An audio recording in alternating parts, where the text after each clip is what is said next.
और तीसरा क्या आएगा? लाभ हानि। क्या आएगा? लाभ हानि। ठीक है। और चौथा क्या आता है? लाभ प्रतिशत।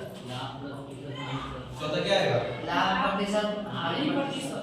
लाभ प्रतिशत और हानि प्रतिशत। अरे लाभ प्रतिशत हानि प्रतिशत सब इसी में आएगा। ठीक है। आगे एक टॉपिक से हो जाएगा प्रतिशत। अब एक तो आता है डिस्काउंट। क्या आता है? डिस्काउंट 2%। बट्टा। इसको हिंदी में क्या बोलेंगे? बट्टा। और पांचवा क्या आता है? शेयर और शेयर। हाँ। और अंकित लाभांश। शेयर और लाभांश। ठीक है। ये सब कमर्शियल मैथमेटिक्स है ना। कमर्शियल मैथमेटिक्स में तुम्हारा साधारण ब्याज आ जाएगा। साधारण ब्याज पता है सभी को? साधारण ब्याज यानी सिंपल इंटरेस्ट। सिंपल इंटरेस्ट में क्या क्या होता है? सिंपल इंटरेस्ट में तुमको जानना पड़ेगा किसके बारे में? मूलधन के बारे में, फिर मिश्रधन के बारे में,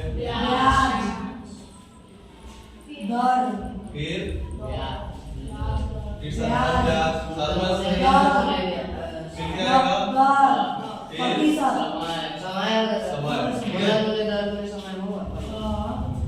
अब देखो इतना ये सब काम है, सभी का तुमको पता होना चाहिए कि मूलधन क्या है, मिश्रधन क्या है, ब्याज क्या है, दर क्या है और समय क्या है। ठीक है। तो देखो मूलधन क्या होता है? मेरे पास पैसा है, मैं किसी दूसरे आदमी को उधार कर्ज के रूप में दे रहा हूँ। ठीक है। पैसा दे दिया, 10 रुपया दिया, बोला कि मैं तुमसे 5% लूंगा। कितना लूंगा? 5%। मंथली ले सकता हूँ 5% पर मंथ। ठीक है। तो मेरा क्या आएगा? जो हमको इंटरेस्ट देगा 10 साल उसके बाद जमा रहेगा, लेकिन उसके बदले हमको क्या देगा? थोड़ा पैसा देगा। ठीक है। पैसा क्या देगा? एक्स्ट्रा पैसा देगा। उसको हम क्या बोलेंगे? ब्याज। और जिस रेट पर देंगे वो दर हो जाएगा। अब वो मेरा 5 महीना लगेगा, 5 महीना ब्याज देगा। ठीक है। तो ये सब हो गया तुम्हारा। अब देखो मिश्रधन क्या है? मिश्रधन क्या होगा? जो ब्याज हुआ 5 महीना, 6 महीना, साल भर का ब्याज, उसको और जो उसको मूलधन दिए दोनों को जोड़ देंगे तो क्या बनेगा? मिश्रधन बन जाएगा। ठीक है।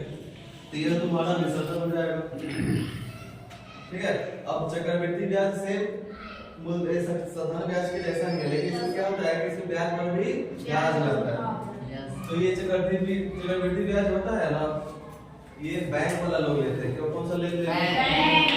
बैंकिंग सेक्टर में अगर लोन लोगे तुम लोग तो क्या करेगा? वो कंपाउंड इंटरेस्ट होता है। और वो कैसे होता है? उसमें क्या होगा कि अगर तुम 10,000 मूलधन दिया, कितना? 10,000 मूलधन दिए हो, कितना? 10,000। ठीक है। समय कितना के लिए? 2 वर्ष। 2 वर्ष के लिए। ठीक है।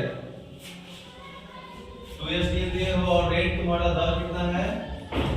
5%। औसत बैंक जो होता है एवरेज कितना लेता है? 11%। 1% ईयरली लेता है। कितना लेता है? वार्षिक लेता है। पर एनम के हिसाब से कैसे लेगा? वार्षिक पर एनम। ठीक है। तो अगर तुम्हारा है तो 10% पर एनम के लिए कितना ले रहा है?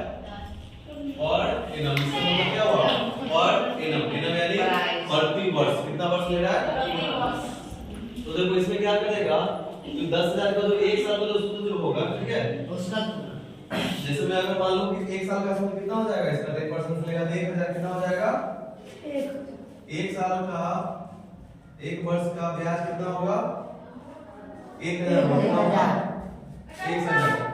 तो पहले वर्ष के लिए तुम पे 10,000 ले रहा है, फिर दूसरा वर्ष के लिए क्या करेगा? कंपाउंडेड अगर एनुअली होगा, दूसरा वर्ष के लिए कितना सूद देगा? वो 11,000। दूसरा वर्ष का मूलधन कितना बना देगा? वो कितना कर देगा? 11,000।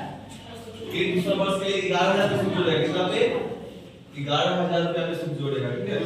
11,000 पे जो ब्याज बढ़ेगा वो कितना हो जाएगा? कितना होगा?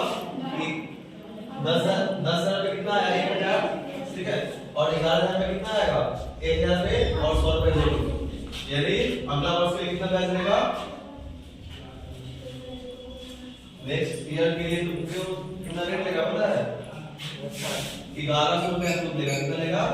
1100। समझा? कितना लेगा? 1100। पहला साल के लिए 1,000 लिया, दूसरा साल के लिए कितना लेगा? 1100। यानी टोटल सूद कितना हो जाता है? उसको हो जाएगा 2100 रुपए।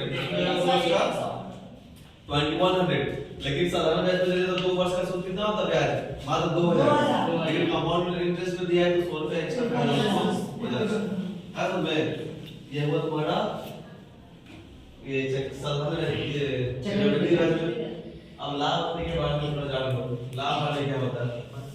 लाभ हानि ये सब तुमका क्या है? ये सब कमर्शियली यूज होता है। ये सब भी मैथ में इसका क्या यूज होता है? कमर्शियली व्यवसाय के रूप में आदमी यूज करता है। समझा? जैसे तुम्हारे आसपास में बहुत सारे लोग होंगे जो सूद पे पैसे देते हैं। बैंक में अपना कैसे बैंकिंग का प्रॉफिट कमाता है? बैंक में बहुत पैसा होता है ना, वो भी अपना पैसा क्या करता है? किसी से लेता है और किसी और को देता है।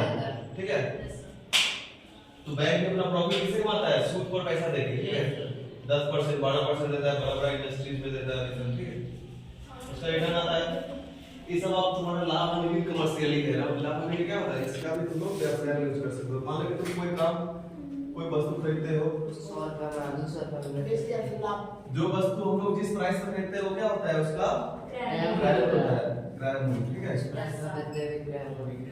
क्रय मूल्य अगर किसी वस्तु का है 1500 रुपया, हमको बेचा है कितना में? जो बेचेंगे वो क्या होकर आएगा? क्रय मूल्य। तो अगर तुम बेचोगे 2000 रुपया में तो क्या होगा? प्रॉफिट होगा।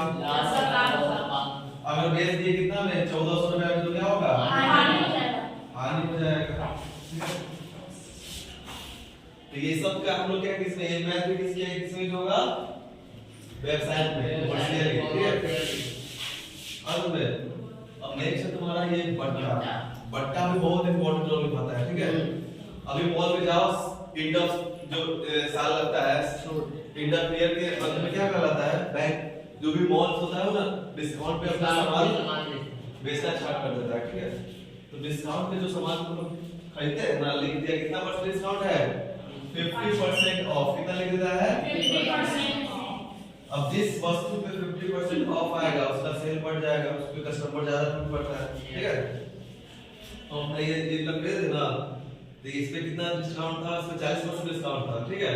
कितना डिस्काउंट था? 40%। दाम है इसका 700 रुपया, लिखा हुआ था प्रिंट रेट कितना? 699। डिस्काउंट कितना दिया था? 40%। तो इसका दाम था 700 कितना? 700 रुपया, और डिस्काउंट था कितना? 40%। तो हमको खरीदना कितना में? मेरा कॉस्ट प्राइस कितना रहा पता है? इसमें से इसका 420 रुपया। हां 420 रुपया। इसमें से हम लोग 40% का निकाल लेंगे। कितना हो जाएगा? 70 चौके 7 चौके कितना? 28, 280 रुपये। 280 में डाल देंगे तो कितना आएगा? 420 रुपये। ये डिस्काउंट का अगर तुमको नॉलेज रहेगा तब ना सामान फिर से पहले पता कर पाओगे कितना मिलेगा हमको। तो ये सब ये कमर्शियल यूज होता है। ठीक है? फिर नेक्स्ट टॉपिक है तुम्हारा शेयर एंड लाभांश। ठीक है? ये पढ़े हो शेयर एंड लाभांश? Yes sir. शेयर जैसे कोई बड़ा-बड़ा फैक्ट्री इंडस्ट्री होता है ना, ठीक है? उसको सरकार जब बहुत बड़ा 1000 करोड़ 2000 करोड़ का जब कोई कंपनी बन जाता है, ठीक है? तो सरकार क्या करता है? उसको पब्लिक के लिए भी ओपन कर देता है। पब्लिक के लिए भी उसका शेयर खरीद सकता है। समझा? जैसे तो तुम्हारा टाटा इंडस्ट्रीज हो गया, टाटा इंडस्ट्रीज हो गया ना, तो उसमें तुम भी अपना लाख रुपया इन्वेस्ट कर सकते हो। लाख रुपए का शेयर खरीद सकते हो। ठीक है? अब लाख रुपए शेयर खरीदोगे, कंपनी का अगर 1 साल का मुनाफा 15% हुआ, 20% हुआ, ठीक है? तो 15% 1 लाख रुपए जितना 15% आता है ना, वो तुमको भी देगा। ठीक है? तो ये तुम्हारा शेयर एंड उसके लाभांश में कोई कंपनी का शेयर खरीदोगे तो तुमको हर साल में ईयरली उसका लाभांश देता है कंपनी, तो तुमको थोड़ा प्रॉफिट तुम्हारे अकाउंट में भेजता जाएगा। ठीक है? ये सब का भी क्या इसमें पढ़ोगे तो किसमें यूज करोगे? Commercial purpose. ठीक है? समझा? तब तुम लोग ये सब पढ़ लिया, आप सभी का फार्मूला लिख लो। सबका एक साथ हम क्या लिखेंगे? फार्मूला। ठीक है?